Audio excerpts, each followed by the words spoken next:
수도권 확진자 발생이 줄지 않고 있습니다. 28일 자정 기준 인천 확진자가 102명, 부천과 김포에서 각각 29명과 11명이 추가로 나왔습니다. 기존 집단 감염원 관련 확진자들이 이어지고 있습니다. 사회적 거리두기 4단계 시행 이후에도 코로나19 확진자 수가 줄지 않으면서 교육당국의 2학기 전면 등교 계획에 빨간불이 들어왔습니다. 인천시가 중구와 동구, 연수구 등 남북권 5개 구와 친환경 자원순환센터 건립에 협력하는 내용으로 공동 협약을 체결했습니다. 김포시가 8월부터 지역 초중고생 모두에게 비대면 교육비 10만 원을 지급합니다.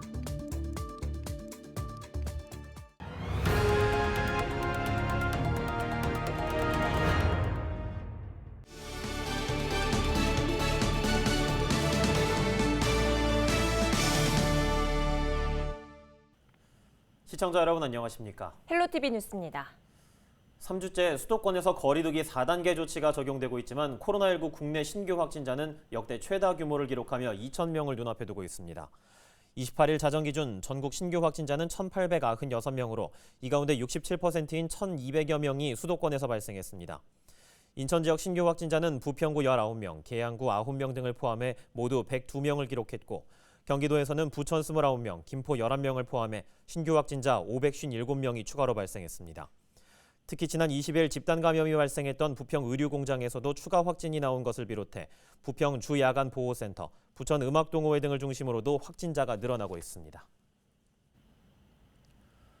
코로나19로 인해 학교에서는 지난해 1학기부터 제대로 된 등교 수업을 하지 못하고 있습니다. 이렇게 학사 일정에 차질이 생기다 보니 교육 현장에서는 학습 격차를 비롯해 초등학교 저학년 학생들의 학교 적응 문제 등을 우려하고 있는데요. 때문에 교육부는 지난달 개편된 사회적 거리두기 단계에 맞춰 2학기 전면 등교를 실시하겠다고 발표했습니다. 하지만 최근 코로나19가 다시 확산하면서 2학기 전면 등교 계획에도 빨간불이 켜졌습니다. 김진재 기자입니다. 코로나로 인한 사상 초유의 개학 연기 이후 17개월 만에 학교의 교문을 활짝 열겠습니다. 지난달 2학기 전면 등교 계획을 발표한 교육부. 개학을 앞두고 코로나19 4차 대유행이 시작되면서 2학기 전면 등교 계획에도 빨간불이 켜졌습니다. 28일 0시 기준 국내 코로나19 신규 확진자는 해외 유입 73명 등 1,896명으로 역대 최다를 기록했습니다. 이를 신규 확진자는 지난 7일부터 3주 넘게 4자릿수를 유지하고 있습니다. 특히 전염력이 강한 델타 변이 바이러스가 전체 신규 확진자의 절반가량을 차지하는 데다 수도권에서 비수도권으로 감염이 확산하고 있는 상황입니다.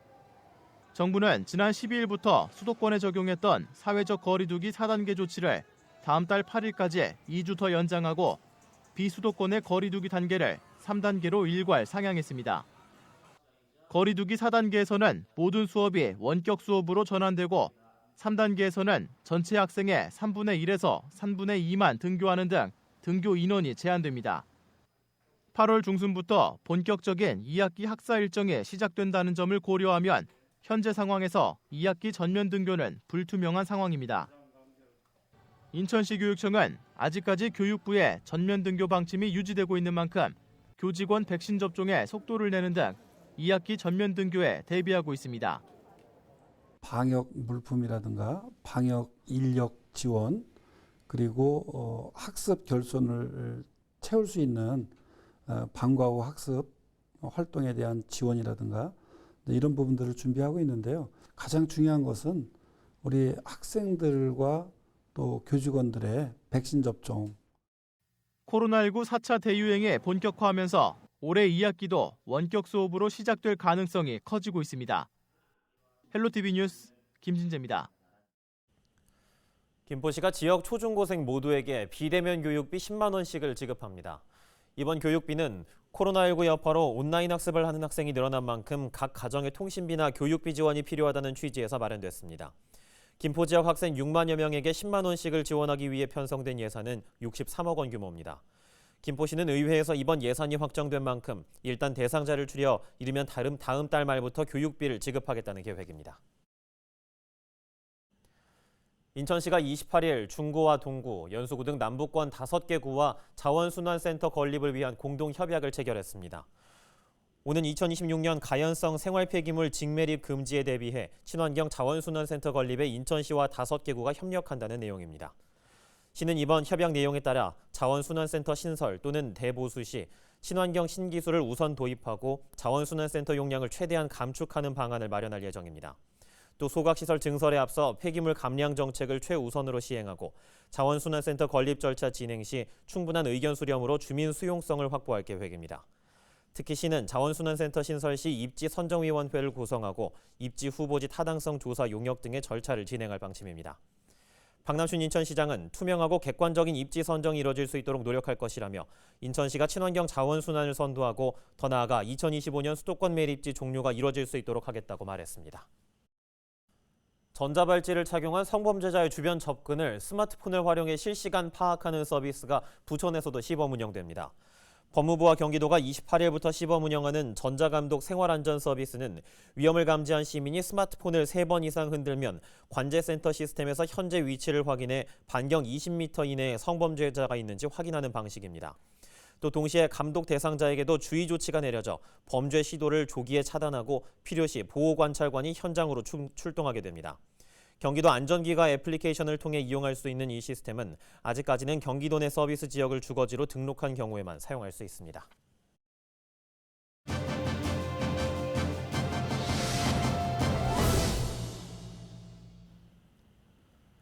배군역 2번 출구에 교통약자들을 위한 리프트와 에스컬레이터를 설치해야 한다는 지역 주민들의 요청이 있습니다. 관련해 유정욱 부평구 의원과 이야기 나눠보죠. 의원님, 반갑습니다.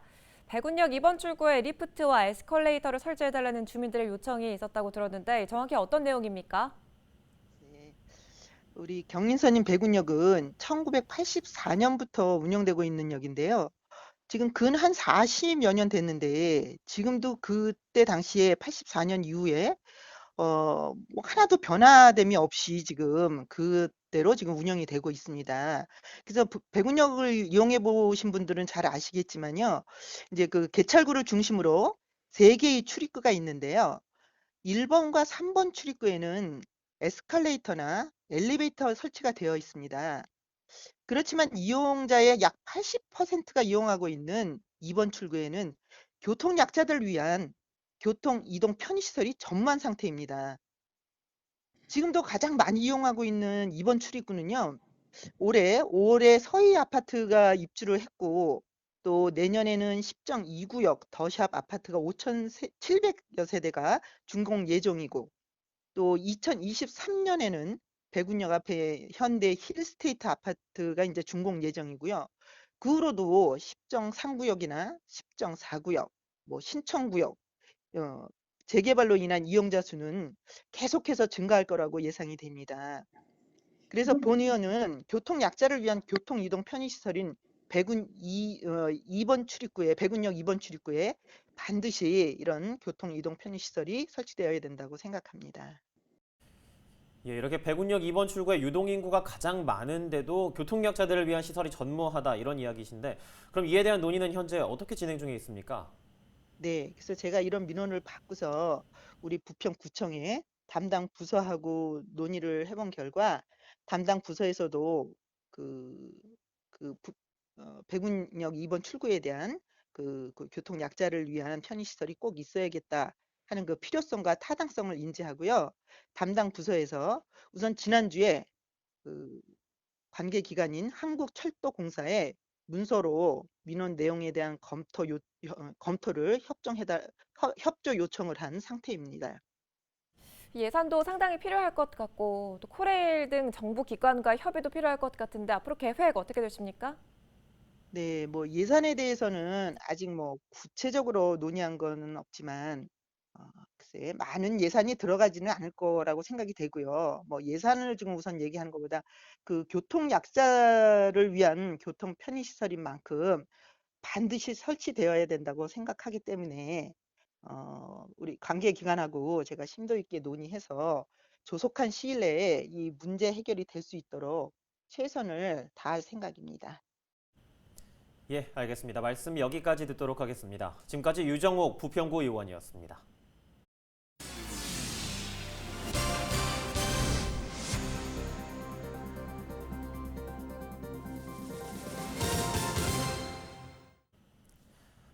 곰표 밀가루, 다들 한 번쯤은 들어보셨죠? 대한제분의 대표 상품인데요. 이 대한제분은 1952년부터 인천과 함께 해온 우리 지역의 향토 기업입니다. 인천 시립박물관이 대한제분을 주제로 한 특별 전시회를 마련했는데요. 대한제분의 마스코트인 곰표의 탄생 배경과 밀가루의 역사를 현대적인 감각으로 해석했다고 합니다. 이재필 기자가 보도합니다. 1960년대 당시 사용되던 밀가루 포대. 포대 한가운데 북극곰 마크가 익숙합니다. 당시 쌀 부족 문제를 해결하기 위해 분식 장려 정책을 펼쳤던 정부. 밀가루 포대에는 그때의 추억이 묻어 있습니다. 한켠에는 패딩과 맥주 등 곰표의 이미지를 활용한 제품들이 한가득입니다. 방문객들은 과거의 추억과 현재의 발랄함을 동시에 느낄 수 있습니다. 사실 곰표는 맥주를 먼저 접했거든요, 저는.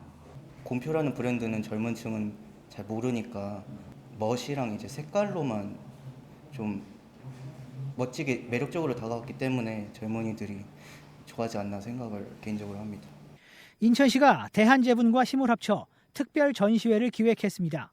제목은 52년 인천생 곰표. 인천의 향토 기업인 대한제분의 설립 과정과 그에 따른 인천의 변화상, 그리고 마스코트 곰표를 이용한 다양한 제품들도 만나볼 수 있습니다. 예전 그 상표들을 다시 다른 그 목적, 원래 목적과 다른 목적으로 제작을 해서 젊은이들 사이에 굉장히 선풍적인 인기를 끌고 있거든요. 그런 재미난 현상도, 사회 현상도 좀 보시고, 그 다음에 또 나이 드신 또 저희 세대에서는 어렸을 적에 가난했던 옛날의 그 먹거리 문화들, 이런 것도 한번 추억해 볼 수 있는 그런 기회가 되지 않을까 생각합니다. 기획 전시 52년 인천생 곰표는 오는 10월 3일까지 인천 시립박물관에서 만날 수 있습니다.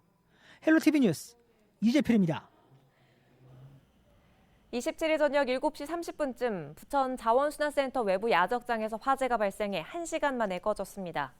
이 불로 인명피해는 없었지만 재활용 선별품 등 쓰레기 더미가 쌓여 있어 완전히 불을 끄는 데 다소 시간이 걸렸습니다. 경찰과 소방당국은 최초 신고자 진술 등을 토대로 정확한 화재 발생 원인을 조사하고 있습니다. 인천시가 27일 인천시민 500여 명을 수기시민단으로 구성하고 온라인 위촉식을 열었습니다. 수기시민단은 임기 2년 동안 시의 다양한 갈등 사안을 둘러싼 쟁점들을 수기해 갈등의 예방과 해결 방안을 모색하고 이를 인천시에 권고하는 역할을 하게 됩니다. 대규모 시민들이 한자리에 모여 의견을 나누는 공론회와는 다르게 수기시민단은 수기 사안에 따라 50명 이내의 시민들이 모여 쟁점에 대한 수기를 진행합니다.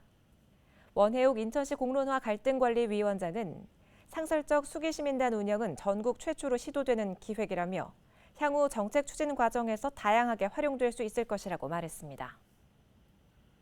계양경찰서가 굉음으로 주민 불편을 유발하는 이륜차를 집중 단속합니다. 최근 더워진 날씨로 창문을 열고 생활하는 주민들이 늘면서 이륜차 소음으로 인한 주민 불편이 증가했는데요. 계양경찰서는 지난 27일 경찰서장 주재로 화상회의를 열고 이륜차의 무질서한 행위를 단속하겠다고 밝혔습니다. 단속 대상은 난폭 운전과 교통법규 위반, 소음기 불법 개조 등입니다.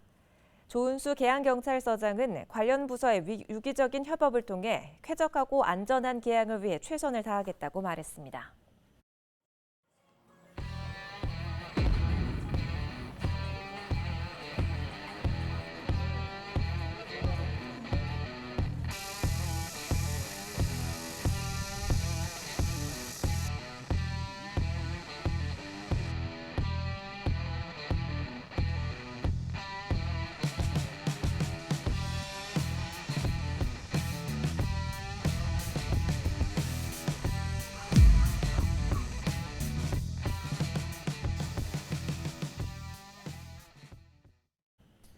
저희 헬로티비 경인뉴스가 준비한 소식은 여기까지입니다. 저희는 언제나 여러분과 함께하겠습니다. 지금까지 시청해주신 여러분 고맙습니다.